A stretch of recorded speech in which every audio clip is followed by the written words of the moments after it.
Pay close attention, very close. So in order to understand 1 Thessalonians 4:17, you actually have to start with verse 13 because it's going to give you the proper context. And what's the context? It's comfort of Christ's coming.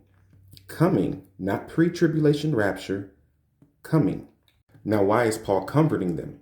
It's because many of them have had loved ones that have fell asleep or have died, and they're grieving over them as if they will not see them again.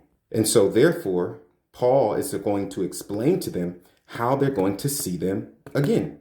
And when is that? At Christ's coming. Verse 13, but I would not have you ignorant, brethren, concerning those which are asleep, those that have died in faith, and that you sorrow not, even as others that have no hope. For if we believe that Jesus died and rose again, even so, them also which sleep in Jesus, God will bring with him.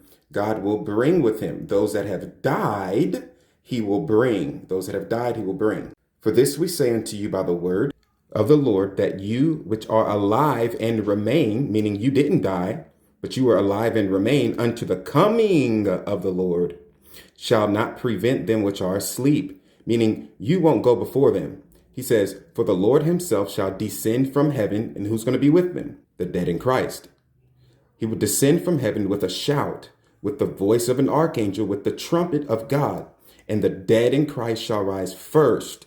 Then we which are alive and remain shall be caught up together with them in the clouds to meet the Lord in the air. This is the coming of Christ. And then he further explains it here in chapter 5. This is why context is important. But of the times and seasons, meaning the last days, brethren, you have no need that I write unto you. For you yourselves know perfectly that the day of the Lord comes as a thief in the night. What is the day of the Lord? It's the coming of Christ. Context, brother and sister, is not about escaping the pre-trib. It's about comforting those that have lost loved ones that have died in faith, so that they do not grieve as if they have no hope. Because when Jesus comes, you're going to meet them in the air. You're going to see them again.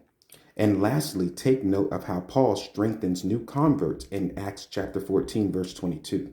In verse 22, it says, he confirmed the souls of the disciples and exhorting them to continue in the faith, and that we must, through much tribulation, enter into the kingdom of God.